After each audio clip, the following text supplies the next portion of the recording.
গরমের ছুটিতে কোথাও বেড়াতে চাইছেন? তো চলো ঘুরে আসি। আসানসোল থেকে মাত্র 140 কিলোমিটার দূরে বাঁকুড়ায় অবস্থিত ঝিলিমিলি, যেখানে রয়েছে ঘন শাল জঙ্গল। রিসোর্টের গায়ে বিভিন্ন রকমের গায়ে ছবি আঁকা, পাতায় তৈরি বাঁশি এবং জমিয়ে চারবেলা খাওয়া দাওয়া। गाइस, आपका स्वागत है एक न्यू ब्लॉग में, एक नई वीडियो के साथ। आज चलते हैं एक नई जगह और नए लैंग्वेज के साथ। आज का पूरा वीडियो बंगाली में होने वाला है, तो लेट ना करते हुए करते हैं वीडियो को स्टार्ट। আর দেরি না করে এই গরমে ব্যাগ গুছিয়ে বেরিয়ে পড়লাম এক ঘন জঙ্গলের উদ্দেশ্যে। আপনারা চাইলে আসতে পারেন ঝিলিমিলি। আসানসোল থেকে রানীগঞ্জ, বাঁকুড়া, খাতড়া হয়ে পৌঁছে যান ঝিলিমিলি। যাওয়ার পথে চোখে পড়ল ঘন শাল জঙ্গল, আর দেখে যেন মনে হয় এই ঘন শাল জঙ্গলের বুক চিরে চলে গেছে এই কালো পিচ রাস্তা। এই রাস্তার মনোরম দৃশ্য দেখতে দেখতে কখন যে পৌঁছে গেলাম 12 মাইল ভিউ পয়েন্ট। যেতে যেতে আমরা থেমে গেছি 12 মাইল ভিউ পয়েন্ট। আজকের এই যাত্রার আমাদের বাহন হচ্ছে আমাদের নিজস্ব 4 চাকা। সঙ্গে রয়েছে আমার জীবন সঙ্গিনী আর আমাদের দুটো পুচকি, আর সঙ্গে রয়েছে মা বাবা আর তাদের আশীর্বাদ। এই ভিউ পয়েন্টটা এতটাই উঁচু কি এইখান থেকে পুরো শাল জঙ্গল দেখতে পাওয়া যায়। এই ভিউ পয়েন্টে রয়েছে রাস্তার পাশেই ওয়াচ টাওয়ার, যার উপর চেপে আপনারা এখানকার ভিউ দেখতে পারেন।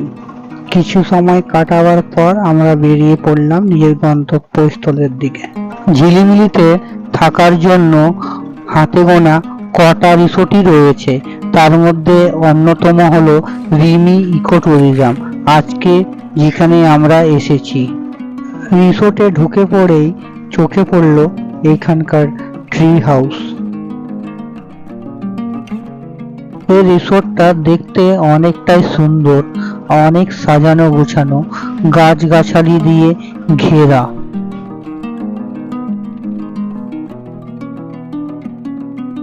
সঙ্গে রয়েছে ট্রি হাউস। ট্রি হাউসগুলো দেখতে অনেকটা সুন্দর।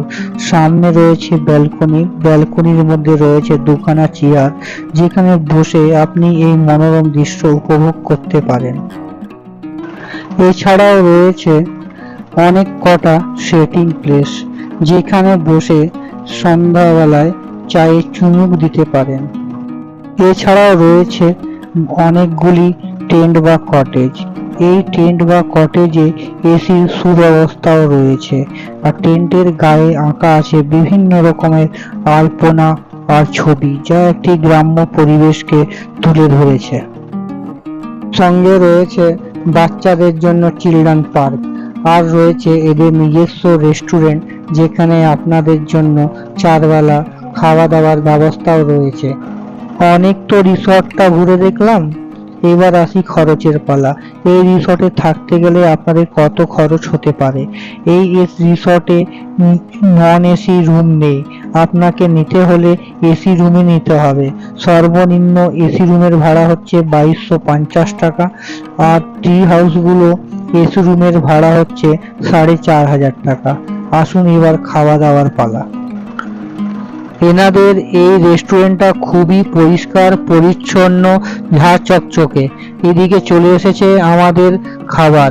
আজকে আমরা অর্ডার করেছিলাম 4টে ভেজ থালি, 2টো বাটার নান, একটা চিকেন চিল্লি, আর আপনাদের এরকম ভেজ থালির খরচ পড়বে 120 টাকা। সঙ্গে পাবেন ফ্রি ওয়াইফাই এর সুবিধা।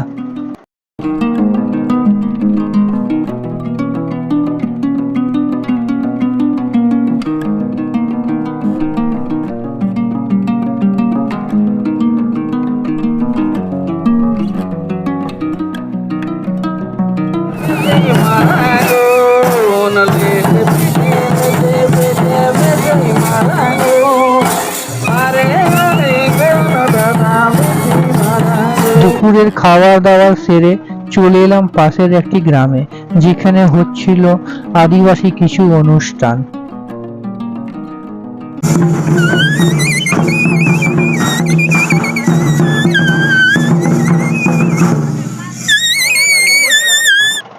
কিছুক্ষণ সময় কাটিয়ে পাতার বাঁশির ধ্বনি শুনে এবার বাড়ি ফেরার পালা।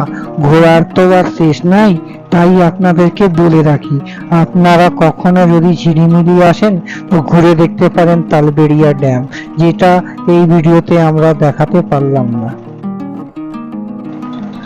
আপনাদের এই ভিডিও কেমন লাগলো কমেন্টে অবশ্যই জানাবেন।